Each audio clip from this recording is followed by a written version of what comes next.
And I guess when I was thinking also about the question of like a minor phone call, how many times do you get little kids that are just playing with the phone? It's probably every night. Every night we get a little kid calling in. Oh, and no. sometimes these children, they'll call in and they know they're playing on the phone, so they'll play with you. Oh, I've no. had a kid call in for help on their homework before. Oh, wow. And listen, in that situation, some of these kids don't have anybody to help them with their homework. So, if you have that moment, take that moment to help somebody, right? But then there's also those kids who call in and they're just calling in to maybe curse you out. Just because they're trying to have fun on the phone. And they'll just keep calling and calling and calling and calling. And at that moment, we usually try to track them and locate them because we need them to stop blocking the 911 line. Sure. We only have so many 911 lines that are available at a time. Right. And it can really cause an issue if they keep calling and calling and blocking a line. Yeah, that's a problem. Yes, it can be hard. Well, because you never know when an emergency will come up. You don't. It's not something that we can really plan for or prepare for all the time. And so thinking about that aspect of it, people don't expect that they're going to have an emergency that day. So, yes. I mean, how do you respond to people when they're really upset? What do you do to help them to know that you're helping and be able to calm down? I would say that everybody wants to make sure that help is on the way no matter what. They're calling us to get help on the way.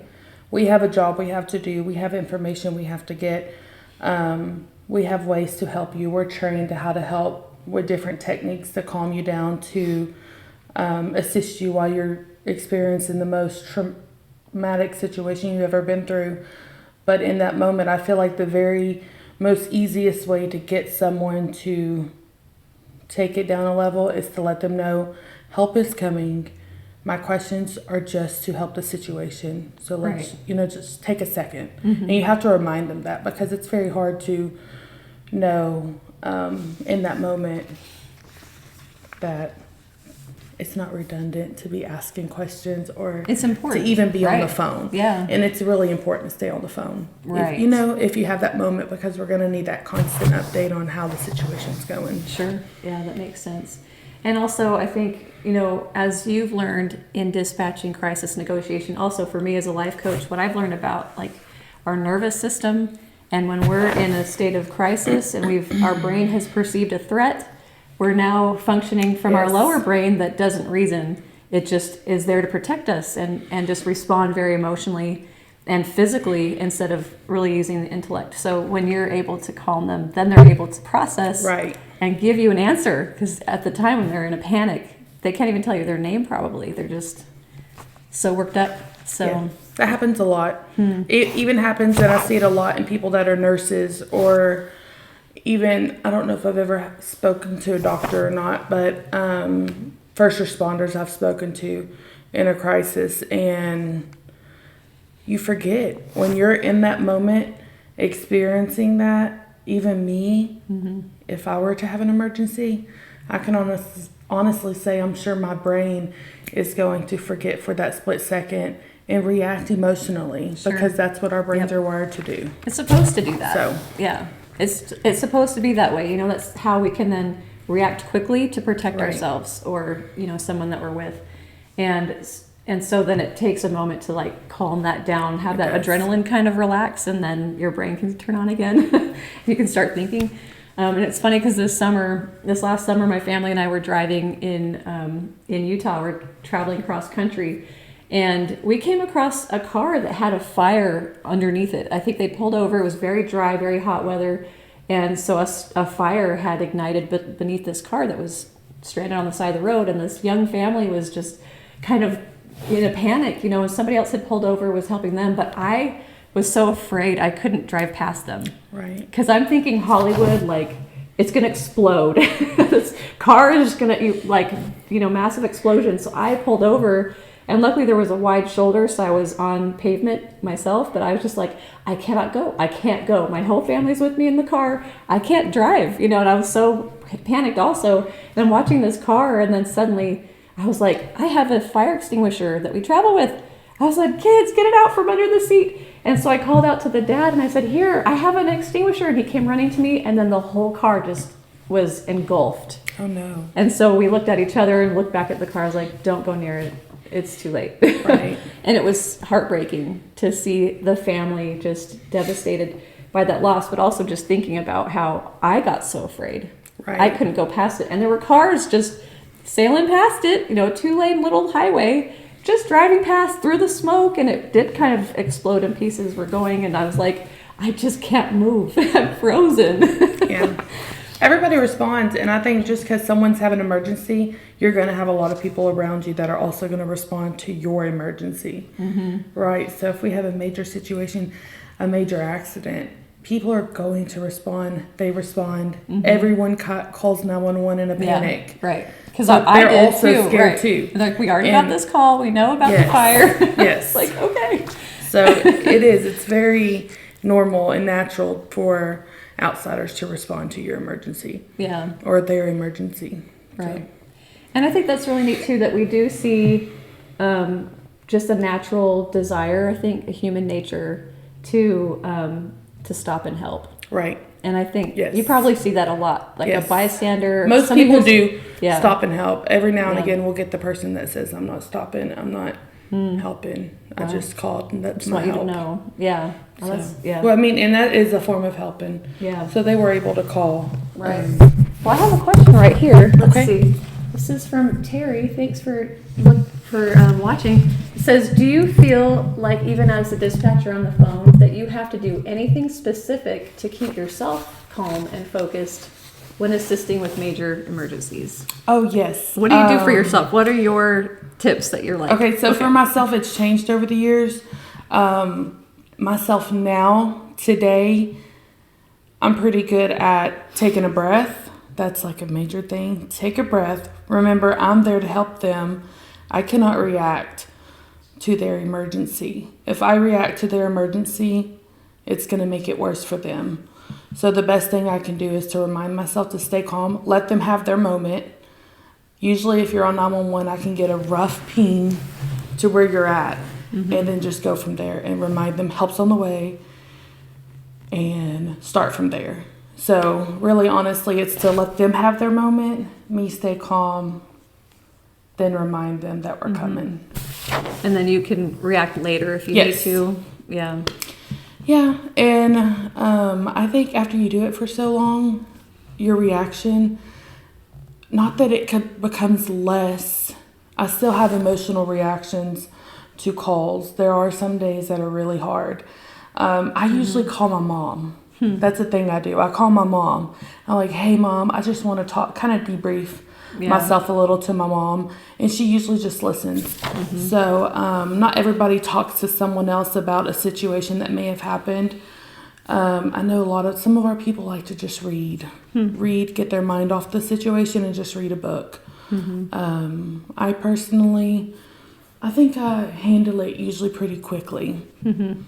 Try to whenever I first started, I didn't know how to handle it because I was learning. Sure. It really is a learned instinct to have to how to handle taking in so many traumas. And now it's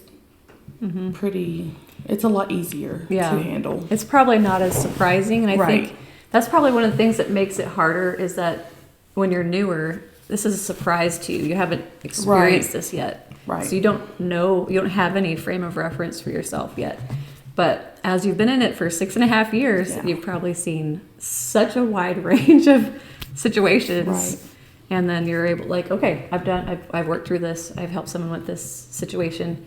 And let me see if there are any other questions, but yeah, thank you for that question. Anybody else who wants to ask a question, you're very welcome to do that. And let us know where you're watching. We'd love to know that.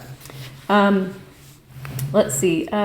What do you see as your role when you're assisting the other first responders? I think my biggest role is to first ensure their safety.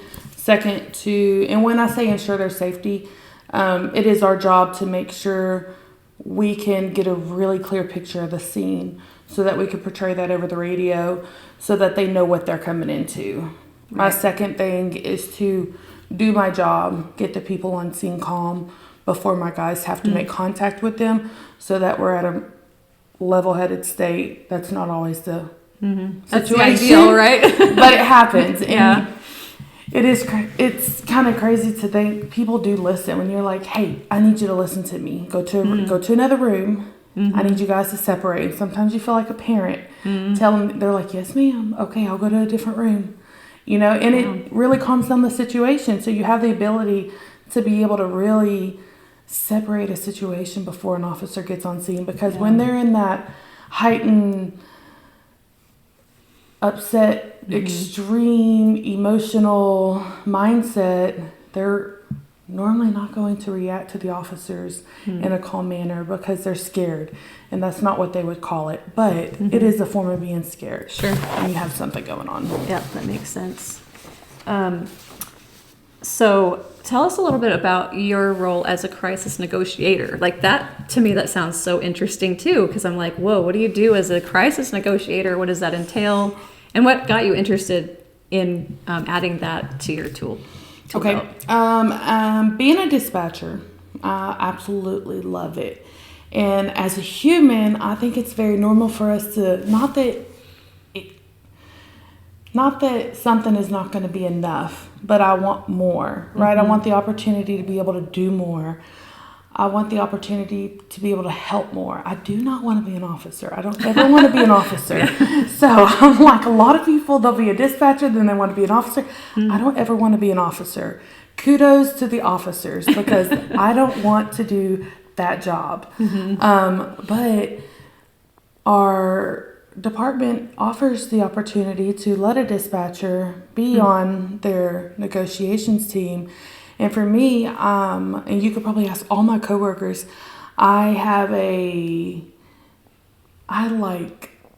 absolutely love dealing with mental health, learning about it, talking to people who are in some form of mental health crisis, no matter if it's someone diagnosed with schizophrenia or just someone having a depression, like episode or there's so many different forms of mental health. And for me personally, I think that's why negotiations became such a interesting opportunity for me. And so I took it when it was there. And are there other dispatchers, or is it usually like one on the team? Okay, wow. It's just me. Before me, there was one, and then that person had left. So then the spot came open, and we applied. Wow. So yeah, it's really nice, and it's a really awesome opportunity. And it's just, for me personally, it's to be able to be there for someone in crisis.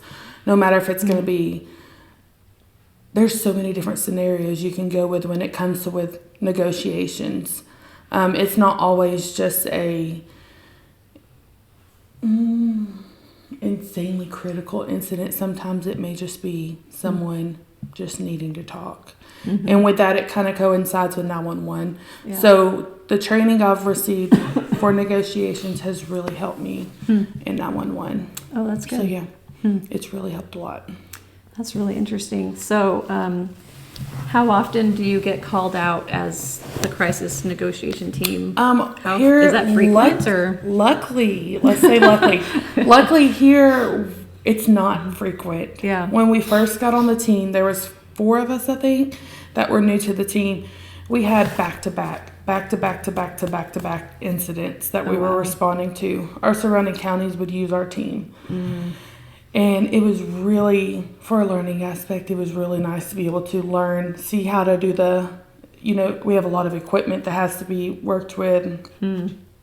There's all your other agencies we have to deal with. So it's never just us. It's usually us and a lot of different agencies. And very luckily, we are very rarely called out now. Yeah. But you have to train and be prepared for that moment because we don't know when it's going to come. Right. So what kinds of situations would that be? I have never responded to a suicidal situation as a negotiator through my training. A lot of people do respond. Other agencies do use that as a response. Most of ours have been when we're dealing with criminals and we're trying to make contact, or I don't know, it's usually something in that area when we're trying to go make contact with them just to be safe. Yeah. And would that include like trying to help them turn themselves in? Yes, pretty much. You're just going to talk to them. Hey, I got my guys here. Just come outside. Because they're going to be scared, right, if they just see a bunch of guys show up. So they kind of use the negotiations team to just be like, hey, just talk to them. See if you could get them come out. You're kind of face-to-face, usually. Not face-to-face, but in the same vicinity. And sometimes it works and sometimes it just doesn't. So what do you do after that? We sit back. Yeah, just try to help diffuse we sit back and then, I mean, if there's people that are affected, we could talk to family, help keep the family. Usually there's going to be family around or family that shows up to the scene, and we're able to talk to them to make sure they understand, you know, what's going on and what our job is there. We're never there to hurt anybody. We're always want to make sure someone comes out safe. And people don't see that when you see cops. So we have to remind everybody that when the cops are there, we're there to keep you safe. But we do have to talk to you. Just want to see if we have any other questions. All right. So I guess my other question that I have for you, another one, is how does like movie portrayals and TV shows, like how does that impact? Is it helpful at all? Do you think the public is a little more aware of maybe how the departments need to work together, or is it harder because then people have these like Hollywood ideas? So when I talk to officers and firefighters, they always say it's nothing like the TV show. The few shows I have seen that are 911 related, there's like 911, it's like a series, and then there's a few movies out. Every call center, everything is so different, okay? Our call center here, we do way more than just picking up 911. A lot of big agencies only pick up 911. They don't ever see the ending. They don't ever see the in between the call. They literally pick up the phone, 911, get the address, put the situation in the call, next, 911. They don't ever do anything. Our agency, we literally take the call and stay with the call the entire time because we're updating. Everything the officer is saying, we're typing. Everything, we're either on the phone with the person or we're getting an update from the officer. And so we're constantly either doing stuff for the officer for that person or keeping your person calm in the background. Hey, my officer's about to be there. So it's just very different. The shows that I have seen are more like the higher volume, like larger cities. And that's really how a call center may be. Me personally, I've never worked in one. So yes, it is usually like a call center taking a bunch of calls, but we have the opportunity to be a lot more closer to it, which is not always an opportunity, but as a dispatcher, you want to know. Gives you some resolution. You want to know the ending of your call. You want, and that probably doesn't sound right, but you do want to know how it ends. So it helps you. Because then otherwise you just keep wondering, I guess. And I think a dispatcher in a big city, like you're saying, that they might have, I mean, hundreds of calls and not have any idea. There's no closure. Either way. Like, and I think you get used to not knowing. So sometimes there are calls we don't, EMS is not in our station. So a lot of medical calls, unless we literally call EMS and say, hey, how is the baby? You know, then we won't have an update. So sometimes there's so many calls throughout the night, you don't even think about how that update went until a week later. You're like, oh my gosh. What happened? What was the ending to that? You know, like, are they okay? And sometimes you do call and you're like, I know this happened so long ago, but I just started worrying about it. Like, are they okay? So I don't know. I think the movies probably portray maybe a very large city. And I'm sure some of the things in there are not right. Like, you can't talk to people the way some of the movies do. You know, like, you can't just hang up on people. You know, like, as a dispatcher, you have to be very compassionate. So have you ever assisted a birth? Oh my goodness. No, but this year was the first year I had a baby born on the phone literally a few months ago. Oh wow. So in our dispatch, we're not allowed to give medical advice. We have to connect with EMS, stay on the phone the entire time because we have fire department. So while EMS is on the phone giving medical, whatever they do, the medical advice or whatever, we are muted on the phone, getting the fire department en route, giving them updates, and biting our tongue because we can't say nothing. So it's EMS's opportunity to do however they want. But we did have a lady, she called in and she was like, I'm about to have a baby. And I mean, within 2 minutes, you hear the baby crying. Wow. And the baby was born and she was literally right there by the hospital. So pretty much EMS didn't have the opportunity to be able to help them because it was just a quick situation. You could tell she was sitting in the seat, baby was just born. In the car or at home? In the car. Oh, wow. And so I immediately call the hospital. You have a baby that was just born. They're pulling up in this car. So that's pretty much the only assistance you can give. Yeah. But it was really sweet. I was just like, oh my gosh, that was so sweet. I've never had that happen before. So that was really awesome. Yeah. Yeah. Do you have any particular memories of a call where you just felt like you really did something really important for that person and you just kind of went away like, wow, that's why I do this job? Yeah. There's been many where you kind of connect with the callers, you do. And you may never, I don't even know if people ever remember because they're in such a heightened moment that usually they're like, oh my gosh, thank you so much. Like I'm forever grateful for you. A lot of people say that on the phone. And so it's just kind of like a personal, like, oh, I feel good that I could help them. But I don't think it's anything anybody ever remembers. I really don't because they're in that fresh moment of a traumatic situation. And once they're really calmed down and after everything's been taken care of, I don't think they remember that call. The dispatcher, right? Yeah. And I don't mean that to say dispatchers aren't thought of. It's kind of like that situation where you have so many calls, your brain just doesn't grasp onto that moment until way later. Yeah. You think about it one day like, oh my gosh, I remember talking to that person, But yeah, I would think a lot of our mental health, a lot of people in crisis, like mental health crisis, we're able to help them a lot and to talk to them. That's good. Most people just need someone to talk to. Right. And to take you serious and not just shrub you off. So I think that when people call in, they're able to be vulnerable because they're not talking to someone in person. Right. And they share a lot with you. So yeah, and I guess there's that anonymity too, that they don't see you. And so they probably feel safe. Yeah. Feels a little more. But we do have to prepare them that, hey, okay, we have a person coming. They haven't talked to you, so you're going to have to kind of summarize all this over to them. So, yeah. So, and we're in a pretty small town. It's like 30,000, something like that.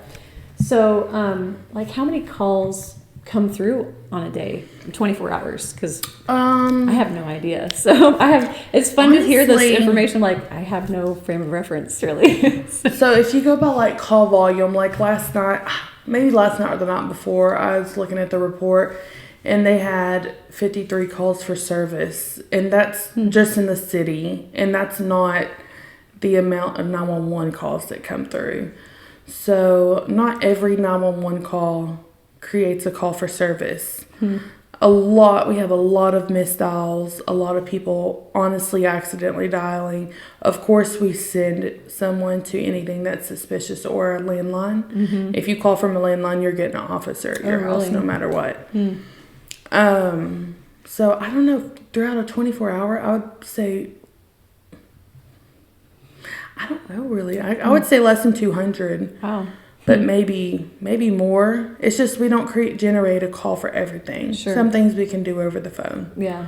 So that's a lot. That's more than I would have thought. So yeah. That's 911 rings all the time. So much downtime. It seems like a lot, but 911 is constantly ringing. I'm telling you, like we're trying to eat. We're not allowed to have like a lunch break, and 911, we're not allowed to leave. So we bring our food, and you're literally starving. Oh no. And the phone is ringing, and you're like, I just want to warm my food up.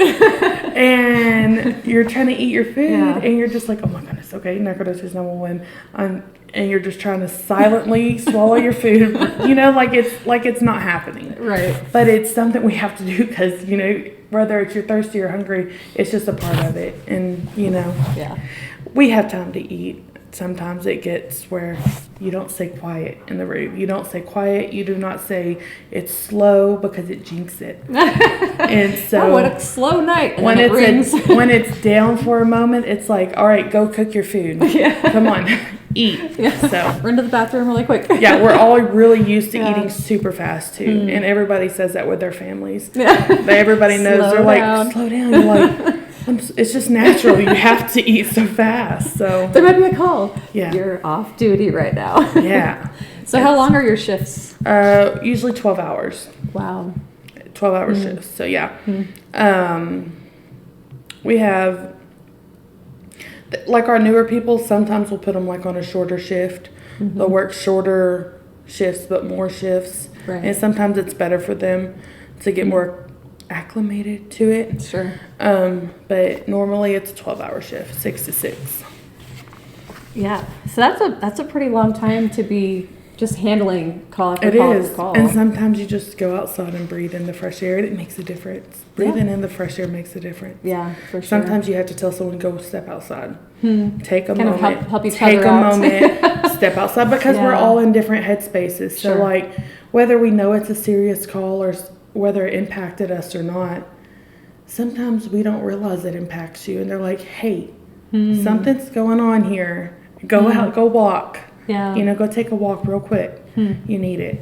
And so it helps. I think our team is great. Our team works really well together. That's good. Yeah, So- to be able to say that to someone Yes. and then they understand. Okay, it's not Personal, me. right. This is just wearing on me. I need to go outside and Right. take a little breather. That's good. So how many That is people good. are in that dispatch room together? We have to have 3 at all times. We have county, city, and then 911. 911 does call taking in our fire department, which 911 calls the fire department and non-emergency phones. Okay. And then we have a city dispatcher, and then we have a county dispatcher. So there's 3 at all times. All right. Very cool. Anybody else have a question? Oops, trying to reconnect. All right. Just wanted to double check if anybody else had a question. And as I was saying before, feel free to comment with questions. This is Kelsey Kane. She's a 911 dispatcher in Nacogdoches, Texas. Small town, but very busy. We are very busy. Yeah, very busy. So one of the things that I'm interested in with these interviews is just really looking at human fragility and resilience and how we are not robots, so we are going to be affected by challenges that arise in our lives, and like you see, these emergencies are not planned for. You can't expect them, and so but at the same time, I think a dispatcher, you get this whole view of the city all at once, kind of like pop pop pop pop, all these calls and problems and emergencies, and someone needs to talk, somebody needs homework help or something is happening, and you just see this whole thing. What are some things that are just common that when it comes to our weakness or our fragility, but also our resilience, what do you just have seen across the city? I think a very common thing between every person anywhere would be no one understands that everybody is scared. Every person that calls into 911, whether they're calling in because they're wanting someone to leave, they're calling in because they think someone is outside, or whether it's a medical emergency or just a personal emergency, and you know something's not right with yourself and you just want to get some help. Everybody is scared. Or we have people calling and raging. So mad. They're so mad at us. They're yelling at us. Most of the time, well, all the time, they're not mad at us. Right. They're not They're nice. taking it out on you. They're not very nice, but you got to take it. We're a punching bag for a minute. Yeah. You take it. Let them, okay, listen, sir. Or ma'am. Yeah.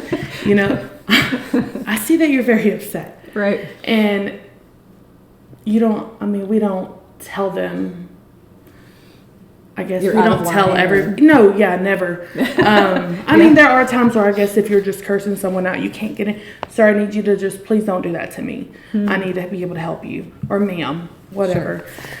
Sure. But everybody's scared.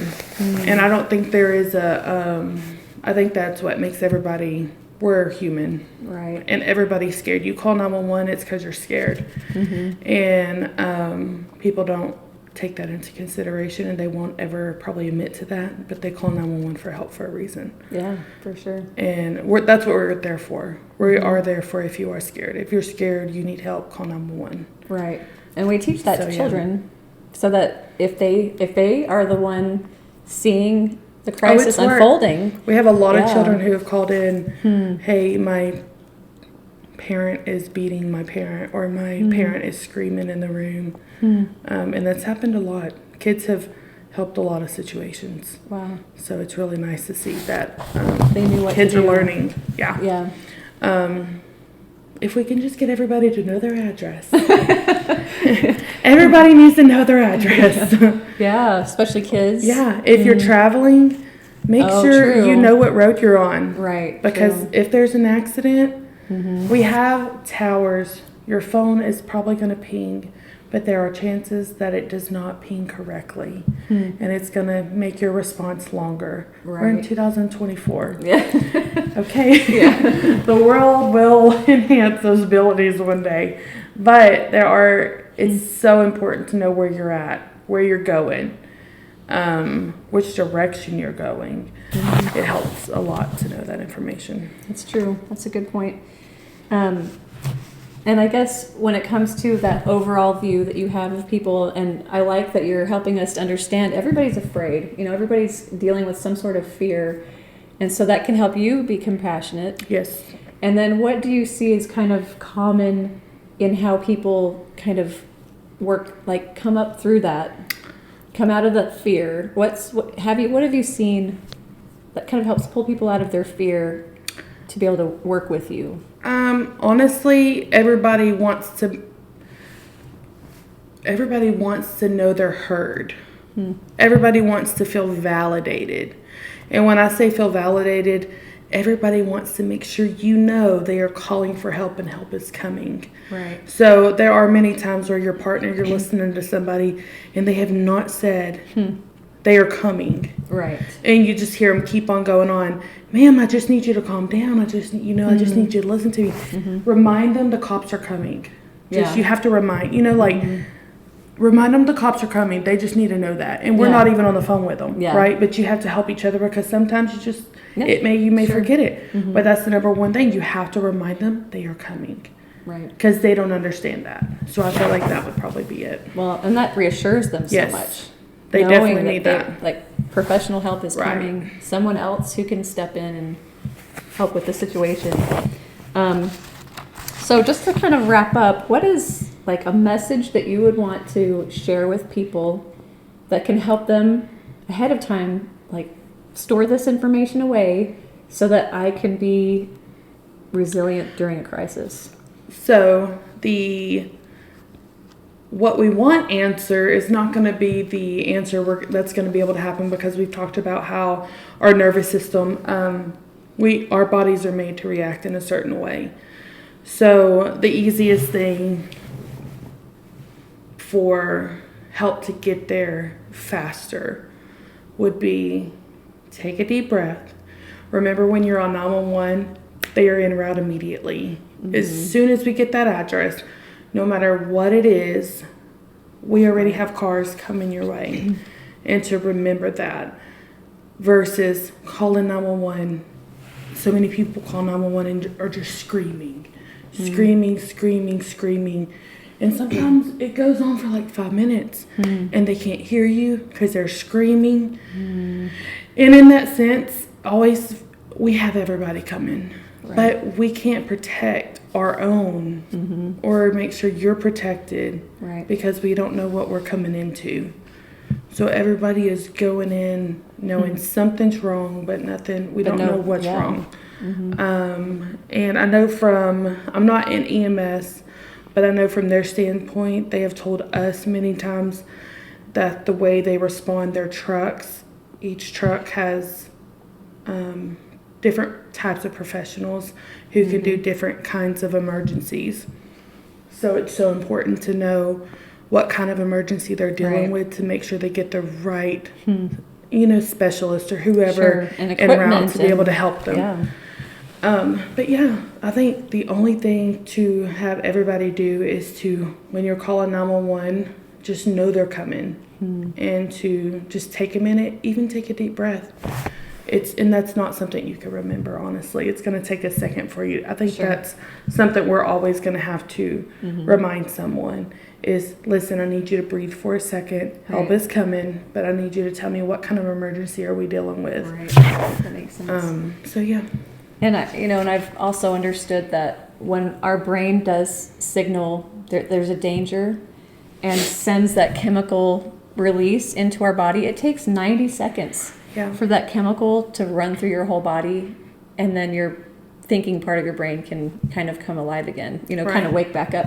So that 90 seconds where you've seen something difficult, something scary is happening, or you have that fear, and it's sending that chemical release, it does take that literally 90 seconds for that surge to kind of go through, and then you can calm down. And so I think that sounds like what you're doing too, is like during that time, helping them through that 90 seconds so then they can calm down, and then they can be like able to reason and communicate better and give you the information that you need. So, I agree. Yeah. Another thing is, if you have an emergency situation, you point at one person and tell one person to call 911. One person call 911 and give good information. Right. Address, what are we dealing with? Yeah, I because think I've heard that too. And that's in training. People train people because that's the part of when a mass crisis or when something happens. Like I said, we only have so many 911 lines, and eventually those lines will start rolling over to other counties, or they'll roll over to our non-emergency line. And if it's rolling onto our non-emergency line, but our 911's packed, we have to grab that. Really, we grab them both, but you kind of have to learn how to mute one and talk to two. Oh, wow. But it's happened to where our 911 is so full that it's one issue going on 911, but then you have like 10 other emergencies that are trying to come through that are not even in that, and they're being blocked because everybody at that one scene is on 911. So yes, make one person call 911. Right. And I think I've heard that too, like naming someone or pointing to someone, like you call, instead of somebody call, like they do in the movies. Yes, that's important. Yeah, just because then it activates that person, like, oh, I need to be the one to call. And so that's good. Yeah. Well, so interesting. Thank you so much for talking with us. Thank you for watching. I hope that you really enjoyed hearing Kelsey's wisdom, her expertise, her experience that she has, and also just for all of us to kind of learn to understand when we call 911, they'll take it seriously. They will send someone to help us, and for us to, to take that breath and then be able to give the communication that they need, the information that will just help everything to run more smoothly, and we'll get the help that we need. But I also like the idea, like, remember your dispatcher later down the road when things are okay, just kind of think about that person and have that gratitude for our dispatchers, because we need them. So thanks for all that you do. You're welcome. Thank you, everybody, and join us next time. I have another one lined up pretty soon for another Facebook Live, and I'll be posting that on my social media pages. My name is Michelle Cox, and I'm a mindset coach in Nacogdoches, Texas. So have a great afternoon, everybody. Bye.